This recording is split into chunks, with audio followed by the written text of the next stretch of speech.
All right. Well, welcome to the Survivor Circle. I'm very, very pleased to welcome my good friend John Michael and his special guest, ABB Chesler, for today's conversation. I'm Becky Perkins, Survivor Support Specialist with Zero Abuse Project. We're so glad that you've tuned in to watch today. And I am going to turn it over to John Michael and Amy, and looking forward to this conversation. Welcome to you both. Thank Thank you, you. Becky. Well, first of all, I've got to put my seatbelt on because I'm so excited to be talking to you. I get like all this energy all day. I've been running around going, I got to calm down. I got to calm down. But I just want everybody who's on here watching us, this woman is incredible. She is an actress. She's an award-winning author. She is a podcaster. She is an advocate. She's everything you can imagine. She's a mom. And she has an amazing story she's going to share with us today. And I am so excited to share. This is Amy B. Chesler. So, welcome, and thank you so much for being here. I am so excited. How many times can I say excited, Amy? I am so grateful for you, John Michael. You know that.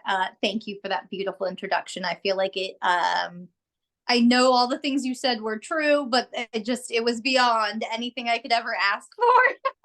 At least for See, about you got to own my it. You got to own it.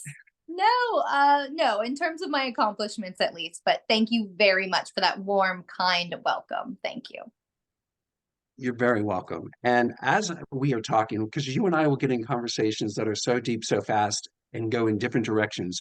So, what Yes. I would like to do is hand it over to you and let you share what you want to start out with, what you want to share with first, and then we can go into all these other avenues.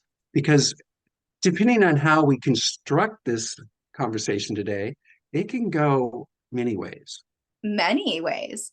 And I actually was just thinking about this because I did have an interview earlier today, but there were so many things I know this one will touch on that no other conversation could ever touch on, let alone the one I had today. And it's just interesting how every single communication that I have with different survivors, even of my retelling of my narrative, 17 years, or now I'm almost 40, so 40 years technically.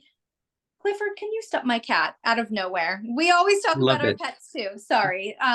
Yeah, it's interesting. So I have been looking forward to this moment. I couldn't wait to chat with you either. Thank you for giving me this space. I am ABB Chesler. I would first I like to, I guess, introduce myself. Like you said, the first thing that comes to mind that I always like to lead with is I'm a mom first. First and foremost, that comes above all else. And I'm an author, I'm a podcaster, I am a survivor, and I'm a victim advocate. And usually when I'm given free range to start things like you've given me, the way I like to start, and that term like to is really tough because it's not there's any joy in sharing my Right. story or I'm reveling in doing this. It's just I like to bring awareness because I think awareness brings prevention, and I think we were talking about this before, and I think it brings change. So I like to bring up, or I like to start things by saying I am a survivor of domestic violence. Unfortunately, my mother is not. And that loss occurred. Most people will ask me immediately after sharing that statement if it's a natural conversation, and people will say, "Your dad?" And no, my father did not steal her life, although that is generally what we think of when we speak to domestic violence as intimate partner violence. But the statistics are pretty shocking in terms of other, many versions, if you will, of domestic violence. I lost my mom to domestic violence after over a decade battle.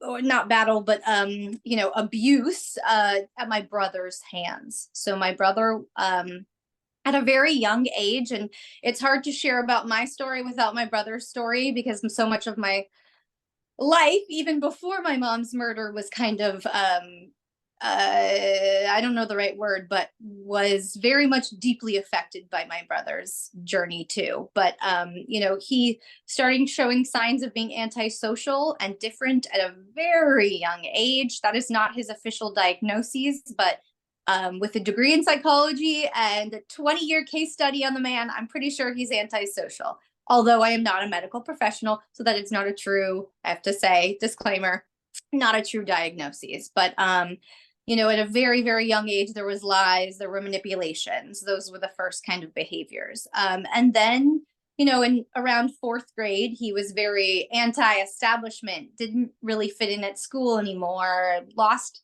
touch with teachers, didn't really listen, and was very anti leadership role in terms of, you know, or falling in line. Quote unquote, which is the 90s approach to parenting. So that kind of devolved into a very abusive relationship over, like I said, about a decade and a half. If it started, the violence started physically, but not to our bodies. It was first environmental, but I, again, like to highlight, again, no joy in it, but I like to highlight it because in our society, domestic violence is often equated to intimate partner violence, just like physical violence is often equated to bodily harm. It doesn't have to be bodily harm to be physical abuse. He would punch holes in walls. He would, you know, break things in the home. I can remember him clearly slamming a glass oven door so it would shatter. You know, it was almost like a domestic terrorism that we were facing constantly. And that really, really evolved or devolved as abuse does, which it was very cyclical and it was very snowballing. He was 3 years older than me, or is. He's still with us. Not to laugh at that, but lots of feelings are surrounding that. But yeah, he is 3 years older than me. So by the time I was 17, it was extreme violence and extreme abuse. Before that, I will say the turning point, which I don't want to kind of bypass, and I know is important to the survivor community because it's such a recurrent theme, sadly, there was also a sexual element to the abuse that I faced at his hands as well. And something I gain no joy in highlighting, but also really think is important to bring up is that the sexual abuse I faced at his hands technically didn't require him touching me at all. It would actually take me decades for me to even realize that there was sexual abuse because he had, in essence, blackmailed me into performing sexual acts on myself in front of him. And that was, again, cyclical and snowballing in the sense that he started blackmailing me with something simple, like doing his chores. And then he was blackmailing me that I did his chores and getting something else greater, like getting out of, I can remember he wielded a knife at me at once in the kitchen when my mom wasn't home, and he sliced my finger. I have a scar. And he made me lie about that and say that I cut myself. And so each time there was a lie, that was the lie, you know, so it was building upon itself, the abuse.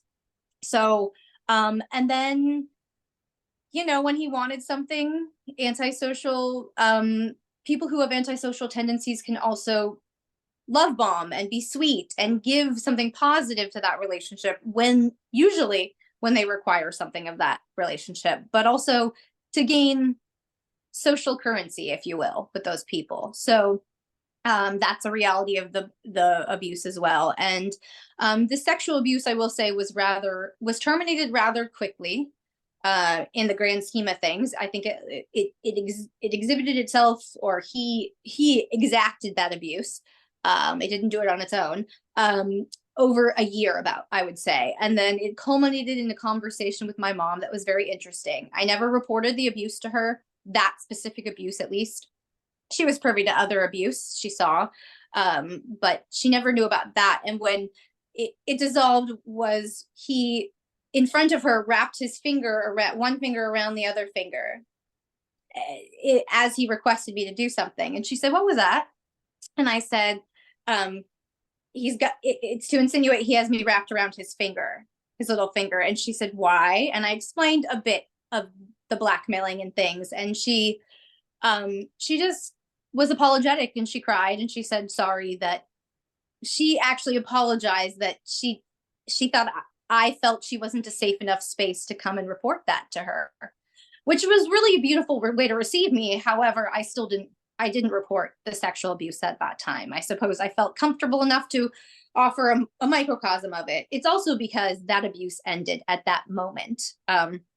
I would say that was pretty much, when I look back, although I never could correlate that in our family trajectory when we were ground zero at the level of the abuse we were facing, but that was the pivotal point where he became very violent, I would say.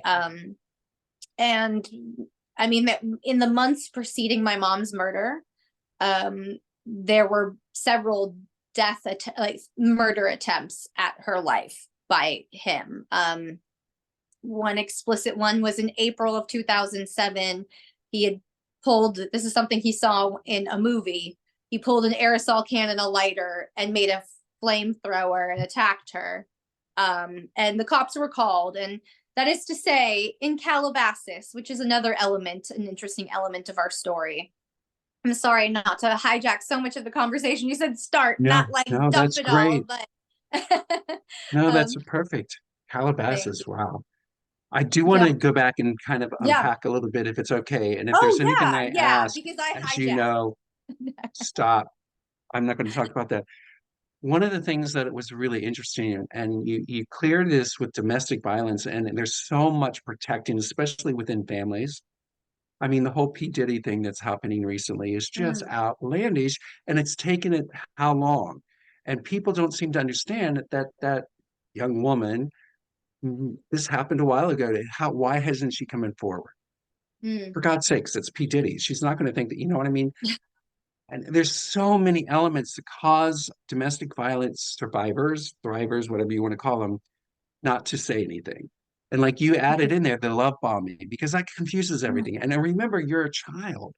Your Yeah. brain has not even developed yet. So that's Yeah. crazy. Well, it's also interesting too, because there's a narrative in the world, and maybe America specifically, I'm not sure, I can't speak to anything but the American Right. approach. But siblings, there might be something, and that could be written off as like, oh, boys will be boys, girls will be girls, siblings do that, siblings fight. Or I was recently speaking to a mental health professional, and she was speaking to a case very generally, but a brother that molested a sister. And it had been reported, and it had been recorded, and the girl had been returned to the home. And you know what they said? Familial play, quote unquote. And that is today, 2024. So if that is the narrative applied to it, then how am I, as a child, equipped enough to be like, no, this is abuse? I didn't know the definition of abuse was that one person with a power over, or some sort of role that can abuse another human into coercing, manipulating, to feel a certain way, to be physically damaged or affected in a certain way, to force them into labor. Even speaking to you, John Michael, I've been playing with the idea in my head, not play, that's the really weird words in terms of this, but I'm applying your terminology and learning what I did from your episode of What Came Next, and your interview about trafficking. Technically, my brother trafficked me when I was in 12th grade into selling Playboys in middle school, and he was forcing me to work in my school. If I had been caught, I could have been expelled, and this was an abuse. But if, again, it's just a framing, a learning where we actually can say, um, you know, we don't know what we don't know until we know it, right? Right. So it's Right. very interesting that you mentioned that. Well, I'm so glad you brought up the fact of that whole grooming process that was Mm. happening with you, and how it all started out with, I mean, with him changing, and you saw that, yeah, and you weren't sure what does that mean, and he becoming yeah, quiet or whatever. But then when it became more violent, I mean, that in its form, in its own self, is a grooming process. So what are you going to do about yeah. it?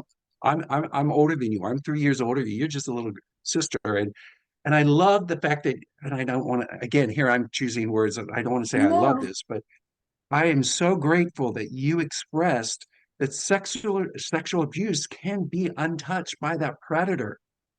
People are not even thinking about this, Yeah. and if you are told to do something by someone in power, rather older, and they're asking you to do these things that at your age you're like, wow, okay, whatever, you don't think about it.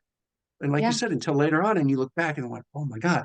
And I Yeah. think people need to understand that it is not as cut and dry as they think it is. No. And, even when it was happening, I knew it was wrong. I could sense because he blackmailed me eventually to tell my mom about that. So I knew inherently that it was not something, but I also felt shameful. I was the weirdest kid in the world at that moment. And it wasn't until writing my book and finding statistics that 1 in 2 children face sibling abuse in America. And that is a loose Mm, statistic because we have no real way of knowing. I can read a place where it says 2%, which is BS because that's not true.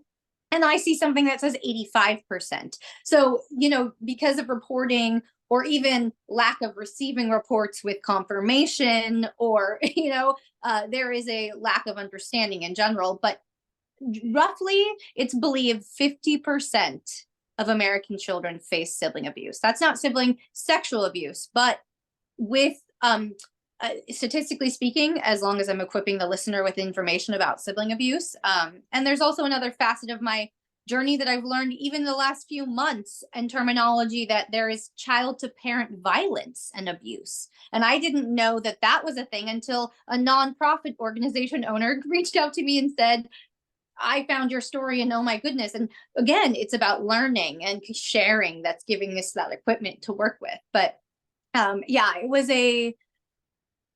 I've derailed again in the conversation, but it's no, been a wild journey of learning in this process of sharing. And that's the beauty of sharing. The statistics are shocking and gutting and heartbreaking, but in that heartbreak, there's a tiny bit of solace in knowing we aren't alone. And if that kid in right. middle school who was facing this sexual abuse by her brother, if I knew that, if I knew I would be sharing it with the world right now, oh my God, I would have shared it with my mom then, I'm sure. But Right. I just, yeah, there's so much healing in not necessarily unloading in front of the world, but just unloading, period. Right. And we'll Yeah. get onto that in a second. I just want Yeah. to share with you what I learned last night, which has blown my Yes. mind, that there is a social media platform called Band Army. Have you heard of this? It Mm-mm. is a platform where it's for kids ages 13 and up, where they can put like their dance moves or their singing or whatever on, and they create this little thing, and every week they go on and do it. What they have found out now is that parents are selling access to these little videos, that these and pictures, so that they can make money on the child. And they sell it to people who have fantasies of these little kids. No. Yes, and it's like an OnlyFans page for kids, teens, 13 and up. And so it's like this whole domestic thing is happening, and people are thinking that Mm-mm. it's okay because, Yeah. they're saying, I'm just promoting my child. I'm just trying to help them make money and blah, blah, blah, blah, blah. I want them to become famous. Where does that line come from? And we talked before about, Yeah. what was the Nickelodeon show on the set, Quiet on the where we've set. Yeah. quiet on the set, where we've seen that in action. The Yeah. parents completely will turn their eyes away from Yeah. anything going on in the house or within the show because their children are going to be Well, stars and they're yeah. And supplying even money. on the flip side of that too, we also saw parents who really tried to voice their To find concerns, and then they were and silenced. still the system itself, and Kelly G, a brilliant survivor that you introduced me to, Yes, thank you very much. His words and his interview really made an impact on my life forever too, as yours did. But what he shared was that sometimes the system is abusive, and we're looking for the bad guy everywhere, and but I just shared that 50% of American children say sibling abuse, that means anybody can be an abuser. We shouldn't be looking for a bad guy. We should be looking at these systems that aid and abet anybody to abuse the power that inherently comes to them from whatever is happening. Maybe siblinghood, maybe coaches and doctors that have too much access, or there's a myriad of systems that are allowing abusers in their mechanisms. So it's just really interesting when you kind of think about that. It reduces the hunt for who's going to, where, who, anywhere, really, anyone. And that is not to say, I think, sometimes our narratives bear people like us. And no, I'm not going to do that. And you're not going to do that because we've worked hard to be aware of the situations, right? But it can happen anywhere is what I'm saying. And to anyone, that's and the other thing. And but these people yeah, with these ideas, well, that can't happen to our house or that can't happen in my neighborhood. It is happening. It is yeah, happening in those places. And I just want to step back for one more moment because yeah. I would love to hear what you would say to a survivor who was kind of in your situation, who was abused, but the abuser never touched them. That Mm, this is still abuse. This is doing something to you mentally. This yeah, has an effect, a long-term effect on you. Because they will convince themselves, well, they didn't touch me, so it wasn't a big yeah. deal. I would say to any survivor of any abuse that abuse is a gradient. It's not even a spectrum. I think there's so many accesses to this situation or situations that if you feel you have been abused, no, a power has been abused in a relationship you have, whether it's sexual, emotional, mental, physical, that is again to speak to like I know if my property has been broken, that's physical abuse, but technically that's not the definition, right? Sometimes. So going just, I would say, really bask in yourself with information. Please stay safe, seek resources. Um, uh, know you're not alone. Podcasts and shows like this and communities are really, really great resources. And I think that it's important to find resources and find community anywhere, because I think a recurrent theme I keep hearing from a lot of advocate interviews that I've been listening to or conducting is that the opposite of trauma is connection. So if you can find that, yeah, that's any advice I would, if it's if it's a child, if it's somebody looking back on the abuse and recognizing that it's abuse finally. Again, my brother was so violent. I guess I knew he was abusive. That had been such a shrouded, shameful time in my life. I just never even accessed it, let alone Right, right. allowed to even look at it, what it was. So as soon as my mom was killed, um, I first reported that because I was like, well, if he's in prison finally, let's get him for anything we can. So I reported to the detectives that were working to keep him in behind bars. I reported it to my family.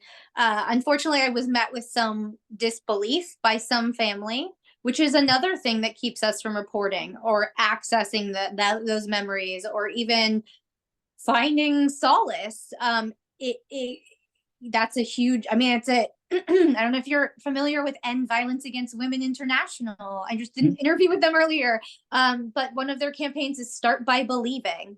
And that it's a campaign because people just need to be received with belief first. That is like the bare minimum to allow this healing and continual growth for society and for prevention.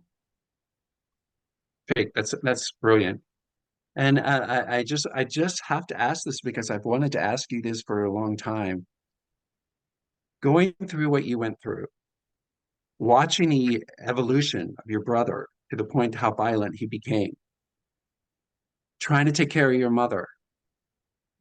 And I just had this feeling, and also just taking care of yourself. Mm. It became about this surviving every single day. What do I need to do to get through the day? What's going to trigger him off? Or and so you start to find ways to do that. And I think that people need to understand that it's not just as black and white as we talk about it now. Because in Yeah. hindsight, we can look back and say, oh, there was that flag, there was that red flag, there was this red flag. Mhm. But when you're in the middle of it, like you said, it was ground zero. Well, When yeah, you're I in, think of it, I always feel like the trench. I picture it as a trench. And when you climb that mountain to get out of it, you have a much bigger perspective looking down, right? That's when you can look down and go, oh, that's that, and that's that, and that's that. And you see it for the bigger picture. But when you're there fighting for your life, yes, right, there's no way you can recognize it for what it is because you don't have time to recognize anything. You only have time to get through it. you're in defensive mode the whole time. Yeah. And Yeah. I'm sure that after the couple of attempts towards your mom, you were trying to protect her as well. So it's Yeah. like, Yeah. it's the child is no longer a child at this point. The child has become something other. Yeah, because then you are protecting, and it's just scary. All I can imagine is it being completely scary every freaking second. Do I go to bed now? What's going to happen? What if I turn the light? All you start second guessing everything, and that is one of the signs that predators steal from us. Mm. Is that safety? Because as long as they can make you feel unsafe, you're in the palm of their hand in a way. And that was one of the things that I never spoke about until today with Mm. you. Is that that's how I felt. Mhm. No, I was not in a household situation like you were, but when I would go with the professionals, I call them, it was never sure what was going to happen. Mhm. What if I said the wrong thing? Backhand, you never knew, and you never knew if you were good enough. Even if Mhm. everything was like, oh, this was fantastic, you don't know what they're going to report back to the other people. It's just like it's all fear based. And I think that's one of the things that we could do a whole 5 hours just talking about how the fear can cause us to normalize certain things so that we do things that we would normally not do. But Yeah. we've convinced ourselves that this is the only way we can get through this. Yeah. And I Uh, hear that today with you. And I just wanted yeah. to say I know exactly what you're saying. And I Mhm. love the fact of wanting to be believed and to be heard is Yeah. such a huge thing. And unfortunately, when your brother did succeed with your mother and he was taken away, that you felt this relief that I can share now. And I'm going to share. I'm going to give everything I can so that we can get this clear. It's interesting because actually that didn't happen for me. What happened was I didn't really share about it much. I was writing about a lot of other things like grief and Mhm. parenting and I didn't access the true crime, quote unquote, side of things until I realized I needed to leverage the media to get justice. It took me a long time, and I still am actually in the legal process. People don't realize they're like, it's been 17 years. And um, I mean, my brother is currently in the parole process. He's also threatened my life in the last 3 years. And I mean, like, there's been signs of stalking, and he just got he just received. I not laughing because it's funny. It's guffawing over like the ludicrousness of his behavior. But you mentioned his violence. It never really stopped um, snowballing or being cyclical. He has many, many, many more infractions and stabbings in prison. He just actually faced. He received 30 years to life, which is double the sentence he received for my mom's actual murder. He Oh received my. double that for the attempted murder of a correctional officer last year. He received 6 years for the criminal death threat against me that occurred at a recorded parole hearing, and he's still in the parole system. So he does have a parole hearing next year. I have to do parole hearings every virtually 2 years until he is then paroled for my mom's murder and then faces the next 36 years for that new sentence I just explained. I don't want to give up because he could still outlive that. And Right, um, right, right. and there's just no comfort in any of the situation. I will also say, our story, a difficult portion of it is that my mom did call the cops many times. However, when I mentioned Calabasas, um, it was a very wealthy neighborhood. A single parent household was rare in the 90s, let alone a single parent household with a troubled child. And so when the cops were called, they would throw him in a drunk tank. that, like, celebrities sat in occasionally. And they'd release them maybe a few hours later, 12 hours later, and hope that was enough.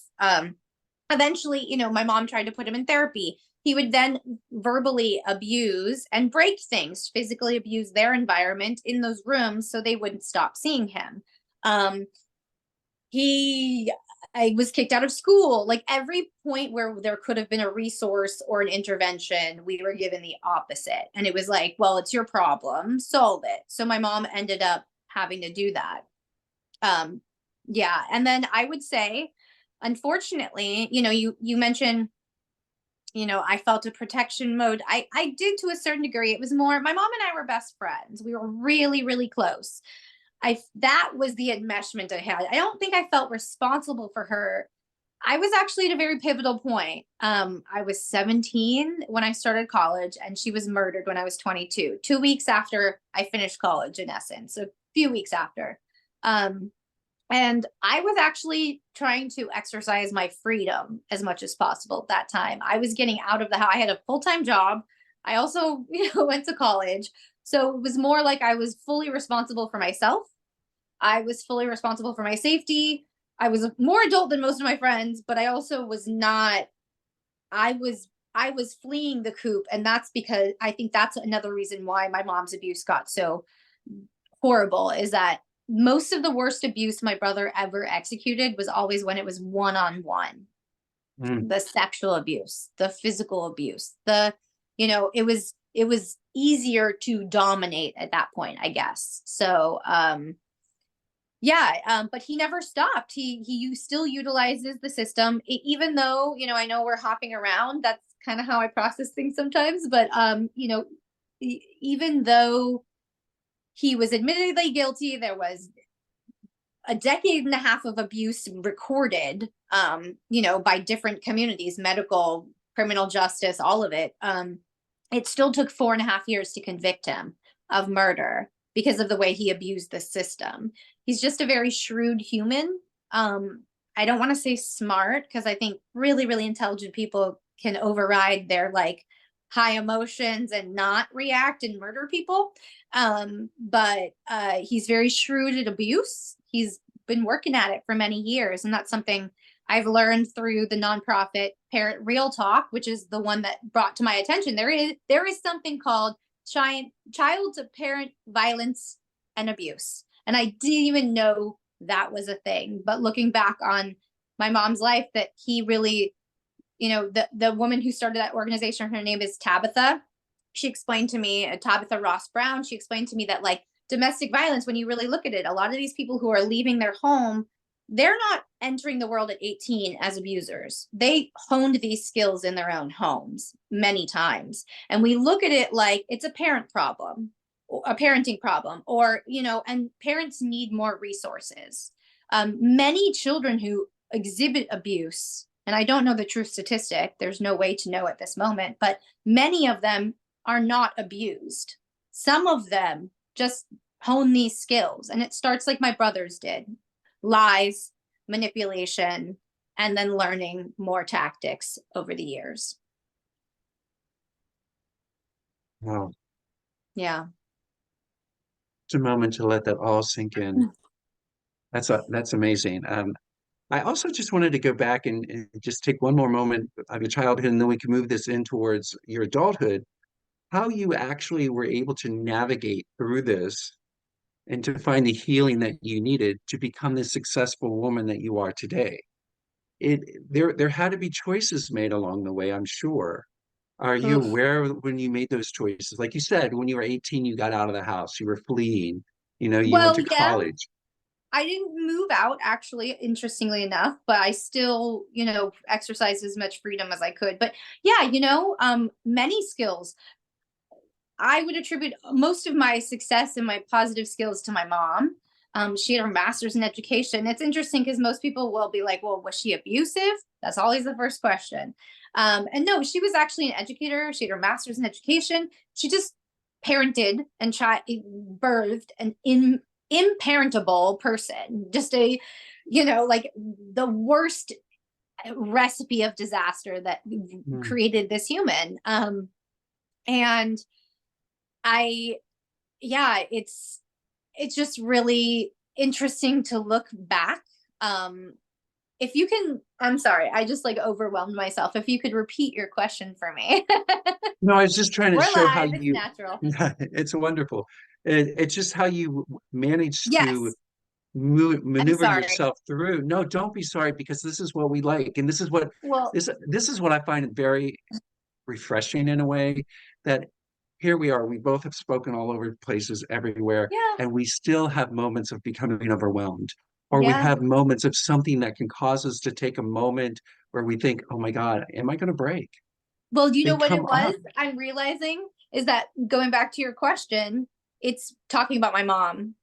Mm, My mind, and I get emotional 17 years later too. But the victim shaming is another reason why people don't report. And my mom tried to report a lot. But when I'm able to honor her and talk about the really good side and the positive things that she left with me, which are the tools that carried me through, quite literally, my mom was a walking version of Poor Richard's Almanac. Do you know that? Idioms were her favorite. She was a teacher. She literally would spend days, and this is why I got overwhelmed, because when I think of my mom, I'm filled with emotion and thoughts and things that I want to recollect. But she would spend hours, days, weeks, even preparing her classroom every year with, and she would die cut things all over. I don't know if you're familiar with the rooms teachers can go sit in and die cut a million things, but she would die cut quotes and put them all over her room, like quitters never quit, and I mean, mm. sorry, winners never quit and quitters never win, or whatever, those silly, Right. everything is a learning experience. That was her favorite. And so these are the things, the recurrent themes in my childhood. I was also raised by an incredibly strong woman, single mom as I am, um, who never gave up. Oh my God, I watched her at every angle. She didn't have a partner. My dad was out of the picture very young. He cheated on her and was abusive. And I would eventually learn all these things naturally through my own interactions with him. She never spoke ill of him ever. She was, when I hear your story, when I hear all the stories, she was the parent we all needed to step in. She, sorry, 17 Do not years be sorry. later. Do not be sorry, um, because this woman, this mother, had such an impact on you, because that's how you are with your children too, she I'm didn't sure. even just have an impact on me. She was, like I said, she was a teacher. When she had a student who got pregnant, actually, she eventually taught high school. Her right before she was murdered, she really became close with a student, and she threw her a baby shower because her mom was very upset with her for being pregnant. And I do not judge in any way. All I know is my mom stepped in, allowed her to live with us while my brother was in jail for attempting to kill her. My mom let the student move in with us, risked her job to allow her have through a baby shower. I mean, she wasn't only that for me; she was that for so many people. That young lady went on to give birth the day after my mom's murder, many months early because of the trauma of losing my mom. Um, Mm. so her loss affected so many people, a community, generations of students, not generations, decades of students. And she would have been like, hey, you're aging me, but and so that's why I got overwhelmed. But that is to answer your question in a very long-winded way. She left me with so many resources. She left me with community. She left me with a sister who stepped in as my children's grandmother. There are infinite ways. So she is what carried me through. And that is to generalize that statement. And like I said, the opposite of trauma is connection. Right. The night she was murdered, there were so many people that showed up. They had watched it on the news and just showed up, and 2 houses down, my mom's best friend from middle school lived there, and everybody convened in there. And that is what saved me. I think of those connections as a woven thing, a net that caught me. Those people that opened their home that night eventually would go into my mom's house and find that the scene of her murder hadn't been cleaned up by the police, and clean it up for me so I wouldn't have to return home. I didn't even know that was a thing they did, was leave it behind. So those are the things that saved me in all of it, in the earlier abuse, in her murder. There are many other things, and therapy, and Right. but ultimately connection and seeking support. And talking about it, like you said earlier in Yeah. the thing, just sometimes just sharing can be very Yeah. therapeutic. Well, Thank and you so even in the much. earlier years, when I was like a Right. child, it was also just finding friends who maybe I wasn't Mhm. communicating with them about it, but community was still saving me. Yeah. Right. I want to thank you so much for your vulnerability and your transparency because it's really moving. I want to say what my viewpoint of you, you are carrying that legacy that your mother gave you. The way that you work and the way you speak and the way that you interview people on your podcast and your advocacy work, you are so present and supportive and listening. And you create an incredible safe space, even if it's on Zoom when you are talking with someone. And this is a gift that you are giving to everybody. And they walk away. As you know, we both know several people that you've interviewed who I've like connected you with, and they've all come away saying, my God, that was the most incredible experience I've ever had sharing my story because I felt heard, I felt believed, and I felt safe. And I even shared things that I normally don't share with people because of who she is. And so you are doing an amazing job. And I just want to make sure we recognize that. I Thank do want to you. switch it a little bit because we Yeah. talked about this a little bit earlier. We talked about re-victimization, and you had a really strong point of that. And I also want to be able to talk about those 3 words that people are throwing around now. And you have such a passionate view about it: victim, survivor, and thriver. And Mm. those 3 words. So let's talk a little bit about re-victimization because you talk about that stat that's out there that seems ridiculous because it doesn't have any basis on truth, and yet everyone is using it all the time. Yeah. Well, But first of all, before we yeah, start, yeah, are you okay? I am okay. Okay? I just want to make sure we're connected there and you're fine. Yes, yeah, Because this is a most big of my turn away from where we were. no, most I love the pivot, but most of my tears when I do shed them is because of gratitude for my mother, and I that's why love I it. always cry the most when I talk about her. So yeah, so no, I am okay. I love a pivot. You might have to like do a little work to keep my brain on track because sometimes it Not a gets muddled. problem.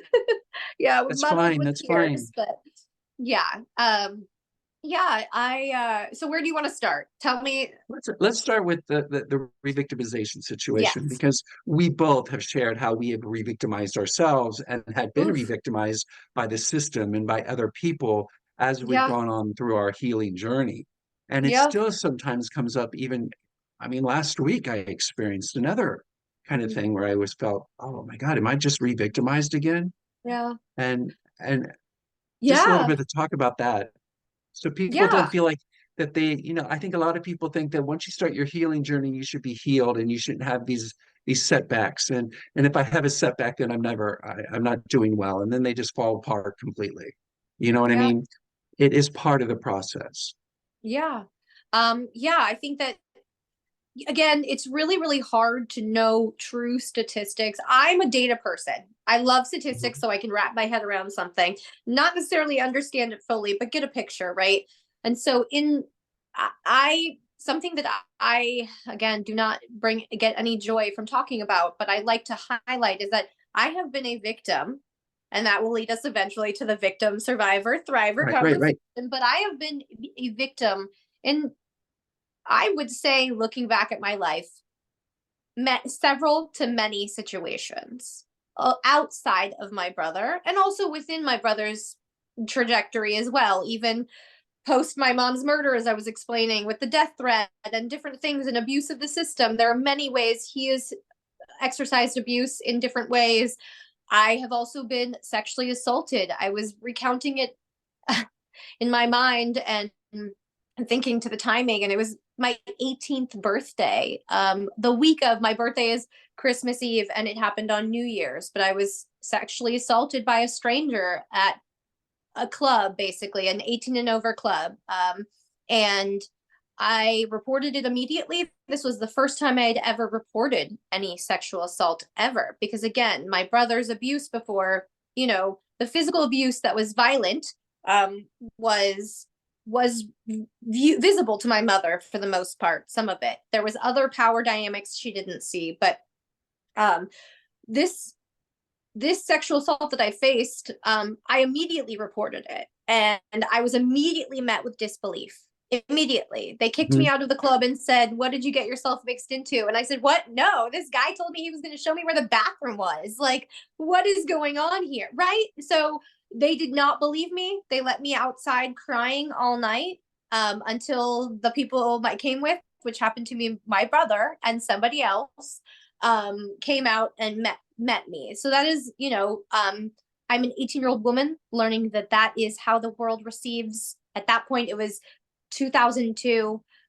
So that was another indelible lesson, I think, for me in terms of recognizing and reporting abuse sometimes. And that leads me to the conversation about re-victimization. There are other situations on a gradient and on a spectrum, right?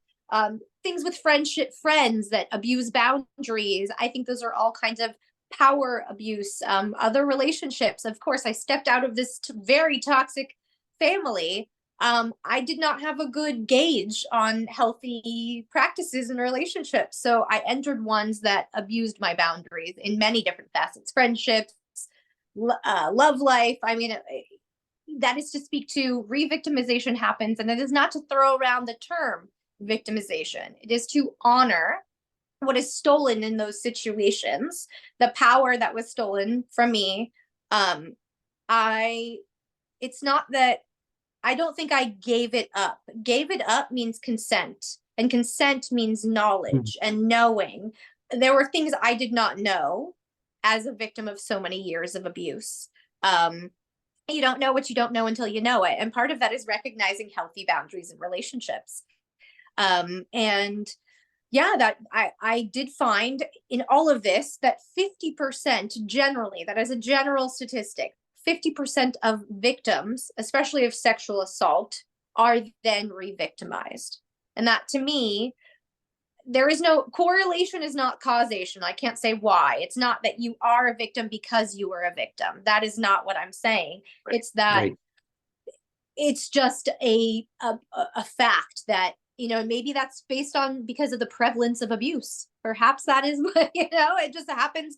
And again, not laughing because it's funny, laughing because I'm guffawing at the, truthfully, the overwhelming emotion of recognizing all of that, right? That it can happen anywhere. It does happen so often.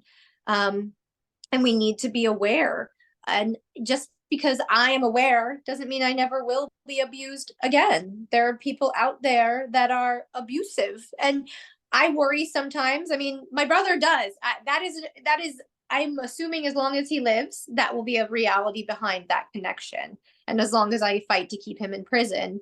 But that is outside of that too, abuse happens, assault happens. And a lot of times we're not even aware that we're being abused. And that's one of those things that is just like, if you experience such longevity of abuse, you don't even know where it begins or where it stops. It's just this continuing thing that happens. Well, and also especially if it happens in youth, that is your perspective of how the world operates. How do you know? I don't know things to cook and flavors to mix when I'm cooking, unless I try something, let alone how to recognize something unless I've been educated on it. I know that's a very dichotomous. No, I think that's perfect. But I think it's just to think like, in anything I'm entering, I don't know what I don't know until I know it. I have so many guests on what came next that I love. One of the questions I love to ask is, what legal change would you like to see in whatever situation they've had to navigate the legal system? And Now you're every single stealing one my of them, questions. You're what? stealing my Oh, questions sorry. now. Okay, No, it's but okay. one of the things is that every single survivor, even if we all have the same emotions coming out of our trauma and the way we heal might be similar and things like that, the things they all come up with are so vastly different. And I love that because perspective is so important and Mhm. representation is so important. And I think that it's really important to talk about these things so we can learn how to fix it, but in such a multi-tier solution way, right? We have to. We definitely have to. And I think that's the only way we grow. And we have to actually also grow by asking those questions of ourselves instead of just asking for Yeah, everything outside. What are we doing? And absolutely. that's the hardest. And I think Oh, that's really hard for men who are survivors because they don't want to see the reflection back on them because then yeah. that complicates their toxic masculinity and all that other stuff. So as we go through this, Hmm. um, I would like to hear you talk a little bit about what your next goals are to show that people, who are listening, that this doesn't stop. We continue to grow, we continue to thrive, and we continue to reach out for things, you Mm-hmm. know, which then we can get back to that before we close up today, that the victim survivor Yeah. thriver thing, because your focus on that is just brilliant. So what's your next things you're planning on? What do you want to do in the next 5 years? Oh my goodness. Just Well, right now, the production of what came next is so demanding that I can't. And to speak to what is always coming next in a survivor's, healing journey, I do. I mean, I have parole hearings to get through. I have parenting to survive.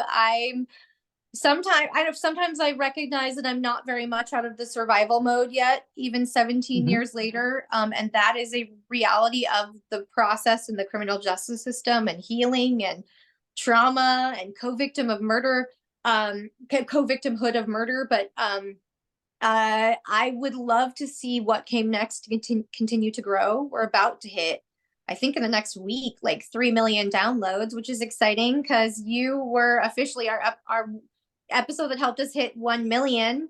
But I really do believe in that because that it does, the show itself speaks to so much in survivorship. There's been so much beautiful support, so I really do want to I hope we can keep making that. um I also probably have a book in me in the next 5 years. I am pitching a next book, although I'm still kind of reworking it. I am actually looking at probably writing a book about um he sex positivity after trauma, because I do. Brilliant. Yeah, thank you. Not that I'm an expert on it, but I'm coming from such a personal place where I was raised by a very sex positive woman. I mean, like, it was so recurring throughout my whole life. To be healthy and proud and in that realm. And I am that's probably the theme of my book and then some of my next work, because that's also, I got divorced. That was probably a theme after the divorce too. To be real. And just continuing to heal, because life, I hate to say it, is trauma sometimes, and that's not to generalize it. And that's not to say all of life is victimhood. It's just some of it's trauma. Most of it's trauma. Um, no, and that is to speak to our idea. We wanted to get at to victimhood and survivorship and thriving. I really do believe in something. I'd like to leave as many audiences as I can with the idea that I think it's important. I don't think everybody has to share like we do. Nobody has to step onto a stage or onto a platform and do it publicly. No one even has to do it in therapy. I do believe firmly in therapy. It was a huge tool. It has been a huge tool recurringly. However, therapists are humans. Sometimes it can, in the wrong room for too long, it's not helpful, right? So there are just things, and people have faced trauma at the hands of therapy. It's just, there are many facets to a journey, no one's is uniform, but I do think the uniform idea that I like to share is that I believe in my whole heart, and part of what I want to share is that we have to honor, we don't have to share it, but we have to honor the victimhood that we were faced to, or that we were forced to go through. Especially, I think, when we're looking back at childhood assault or abuse. And I don't believe there's any personal responsibility in that.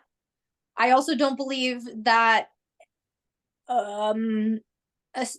adopting the word victim means that we're adopting it for life.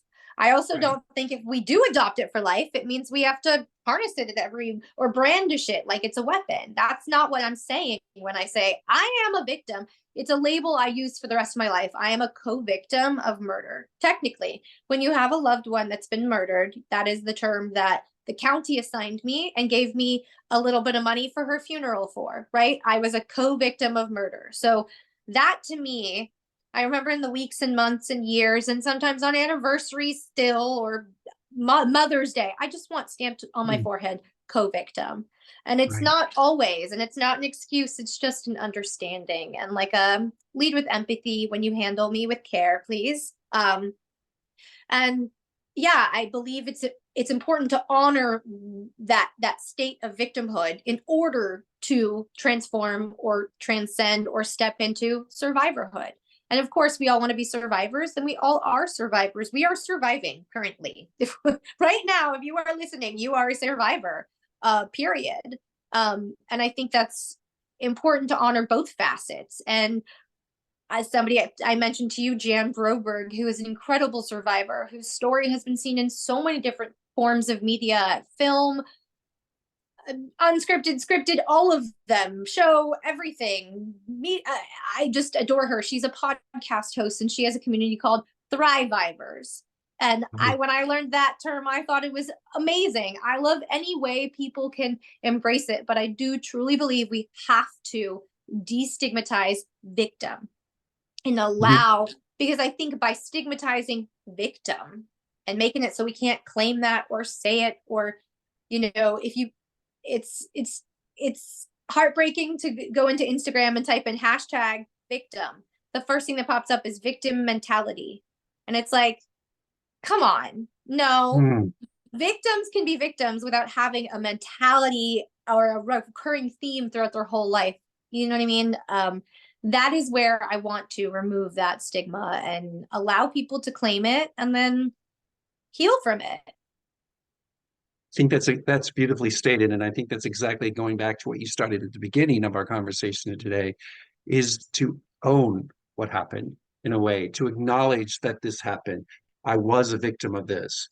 It's not to become a victimhood or whatever, but it's just I acknowledge it, and I need a very fast way to say this is the only way out is through. That is my whole approach, is like, yeah, it's like, is that all you could have said that from the beginning? No, I'm kidding. No, we had to get through this to get here. Yeah, the only way out is through. You cannot just pretend it doesn't exist or reroute or whatever. You're going to always have to face it. The only way out is through it. Well, I am so sorry our time is up, but I am so happy and I'm proud that you're here and you shared what you shared. Is there anything else you would like to say? Any last words? No, thank you to you. So, infinitely, you're one of my favorite humans on this planet. The amount of people and amazing survivors you've introduced me to for what came next, I could never say thank you enough. If anybody listening, to anybody listening or future watching, thank you.